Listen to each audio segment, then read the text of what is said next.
What's good, YouTube? Antonyami here with another video of vendors versus players. In this video, I'm going to talk about the little small differences between what a vendor actually is and what a player actually is. And we're going to talk about the environment of Yu-Gi-Oh! So let's jump into what a vendor is. A vendor is a supplier, anyone who provides goods or services to a company or individual. In this case, if it's Yu-Gi-Oh!, then they will supply the player Yu-Gi-Oh! Products, as far as binders, Yu-Gi-Oh! Cards, sleeves, things of that nature. And as a player, easy. It's a male who is skilled at manipulating others, especially seducing women. Wait, hold up, sorry. It's one who plays. That's what a player is. One who plays. So if you're a basketball player, it is one who plays basketball. If you're a baseball player, it is one who plays baseball. And if you're a Yu-Gi-Oh player, it is one who plays Yu-Gi-Oh. So not too, it's really self-explanatory what a player is in Yu-Gi-Oh. So let's really get into it. So what really is a vendor? What's their goal? What they are? Who are they? How can you tell if they're a vendor?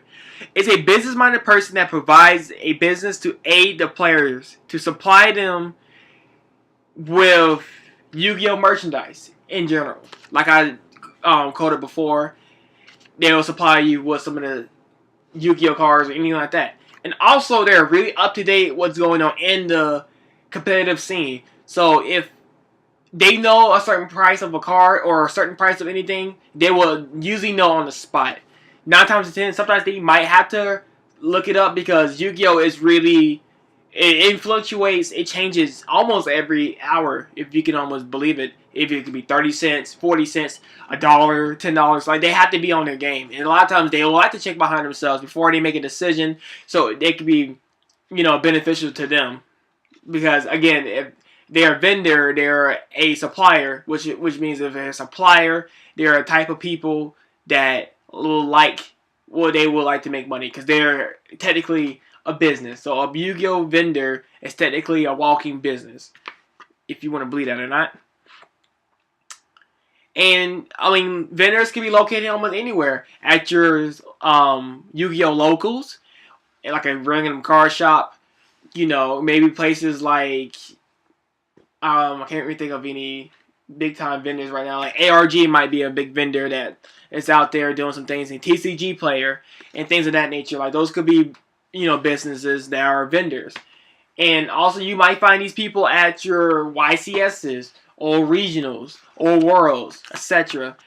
These are the people you're going to see behind cases distributing products to Yu-Gi-Oh! Players. And one for me, I'm not like an online shopper. Now I am an online shopper because that's what I like to do now. I like to deal with some things online, and you had to plan ahead to work with things online. But a lot of people are not like that. So vendors in general are like, I call them convenience stores, like a 7-Eleven or any kind of corner store that you'll see around your neighborhood or something like that. Maybe I'm just wanting a drink and I want to go up there and get me a drink. You'll head up to a 7-Eleven and just get yourself a drink. And it's a small convenience. It's not something you majorly need. You probably will never sit down with a vendor and get $1,000 worth of stuff. You will never go to a kangaroo and drop $1,000 over their products because you thinking, oh, well, I might be thirsty for the rest of the day. I might be thirsty for the rest of the week. So you will drop. No, you will never usually plan. Usually it's like small trips that are convenient. So I compare vendors to corner stores. So, and again, these are people and not like just robots. So there's going to be some vendors that you like, and there's going to be some vendors that you won't like. There are many different types of businesses out there. There's many types of different vendors out there. There's some of them there's a lot of them actually that run their business differently than other vendors. So find a vendor that works for you. So that's all I have to say for vendors. Now, let's jump on to the players. Now, like we said, keep it simple. Players are people that play a certain game. So, Yu-Gi-Oh! Players, people that play Yu-Gi-Oh! They can range from anywhere between being 100% geeked out on cosplaying or can on the opposite spectrum be super serious Yu-Gi-Oh players that are super competitive and drive the win. And then, of course, we got a lot of people in between that are casual. They just like to play the game just because it's a fun, cool environment. They like the people. They make a lot of friends doing the game. So they end up playing the game for various reasons outside of being the best. So, and another cool thing is about Yu-Gi-Oh players is that they're, without players, there wouldn't be such things called communities.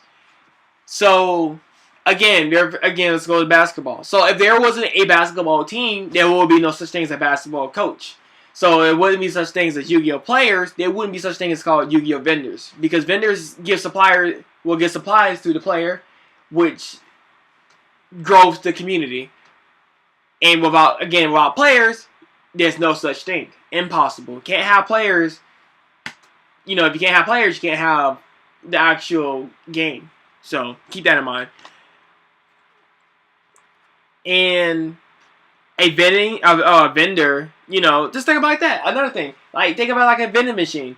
A vending machine, gives the person that gives the vending machine $1 product. Without the dollar, it can't vend them. It can't vend them, the item. So can't do that. And of course, players are found everywhere, even more than vendors. Outside of locals and outside of regionals and worlds, whatever. They also can be found at houses. They can be also found in like schools and things of that nature. Anywhere you can sit down, you'll probably see a vendor 9 times out of 10 there. I mean, a Yu-Gi-Oh player. I'm sorry. 9 times out of 10. And anywhere you can basically sit down, you'll find a player. Okay. Now let's combine the two worlds. Now let's put the vendor and let's put the player together in one. They're actually completely one big giant circle. If we're talking about the Yu-Gi-Oh community, they feed off each other. One somewhat can't work without the other. You can't have a vendor without a player. And you can technically have players without vendors, but vendors actually shape the community in the direction of it being stable, if that makes any kind of sense. So, without a vendor keeping up with prices, keeping it real, keeping it like a store, keeping it business-minded, you probably wouldn't have as many competitive players as there were, if they weren't in the game, So, they're like a giant circle. They feed off each other, which is really awesome. And, again, keep in mind, like, a vendor is a business-oriented thing. So, again, they have to make money doing what they are doing, or they won't be in business. They won't be around for very long. If they were just doing what they were doing to lose money. It's kind of like working a job, and you're paying your boss to work there. You're not going to last very long. So, with that understood, I hope everybody, appreciate the video that listen. I'm really glad that I'm here to make these videos, and I like doing these. This is actually pretty fun. And if you guys like to hear more, just subscribe, and we'll see you guys in the next video. All right, take care.